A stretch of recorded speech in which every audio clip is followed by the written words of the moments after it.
Hi everyone, the question in this video is how much money do you need to actually make in order to sponsor your spouse? That's what we're going to tackle, so stay tuned. My name is Abisha Parikh and I'm an immigration attorney with an office in New Jersey. I represent clients in all 50 states as well as internationally, so if you would like to discuss your case, please visit my website to schedule a consultation. Before we get started, go ahead and click the like and subscribe button if you haven't done so that you can be notified when a new video is up on my channel. Now, about this question, we're going to tackle an issue that comes up every single time a person files for their spouse. This is a very common issue, and it's an issue about money. It's an issue about whether you have enough resources to satisfy our government that you can meet the threshold, that income threshold, to take care of your spouse when he or she gets a green card. The US government is very concerned about the fact that people who immigrate to the United States may become a public charge, and they may go on public benefits within the first 5 years of being here. So there is a strong pushback to curtail that. So let's back up and start from the beginning. When you petition for your spouse, whether your spouse is here in America or you're going through the adjustment of status process, or you're going through the consular process through the National Visa Center, and then your spouse will be working with the embassy, the US Embassy in his or her country. So whether you're doing one of those two processes, you still have to submit an affidavit of support. Every petitioner has to submit an affidavit of support, and that's the I-864 Affidavit of Support form. That form requires you to disclose to the government what is your current income and your total income for the last 3 years. The government also wants you to submit to them your most recent tax returns, so you have to submit that evidence as well. If you don't meet the income threshold, you're not eligible to petition for this individual. So what do? Well, you can get a joint sponsor. Find someone, a US citizen or a green card holder, who meets the income threshold and who can sponsor your partner. Now, what you should know is that the affidavit of support is a contract between you and the government. And that contract says that you're going to be financially responsible for your spouse for the next 10 years, or up until the point when he or she naturalizes, when they become a US citizen. As you smart folks know, when you obtain a green card, a lawful permanent residency through your spouse, you're eligible to file for naturalization after 3 years, after becoming a lawful permanent resident. So once your spouse naturalizes, at that point, you're off the hook. Going back to the affidavit of support, the income requirement is based on our federal poverty guideline.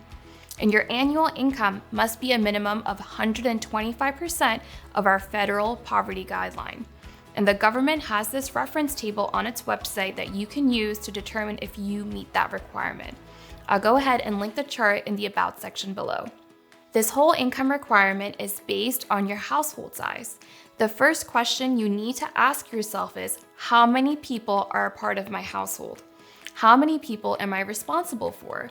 In other words, do I have any dependents, any children? Yes, you do need to indicate that on the affidavit of support.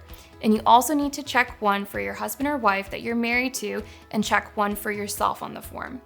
You include yourself, your husband, and your children. And so you count the number of people who are a part of your household size, and then you look at the table and you say, well, there's 4 people that are a part of my household.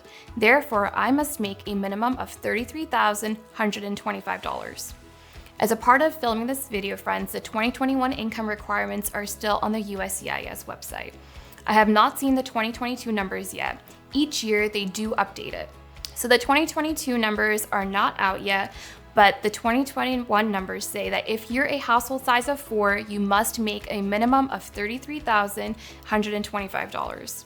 If you're just a household size of 2, meaning you and your spouse that you're petitioning for, then you must meet an income requirement of $21,775. If your family size is 7, your income must be a minimum of $50,150. So guys, go on the USCIS website and see what the guidelines are. So as I've mentioned earlier, if you do not meet this requirement, you must get a joint sponsor. And you've got to make sure that that joint sponsor's household size also supports this chart. So let's say you want to use your sister, and your sister has 5 kids, and then your sister is sponsoring your husband. That would put her family size at 7. that sister, the 5 kids, and then your husband. So that's a family size of 7.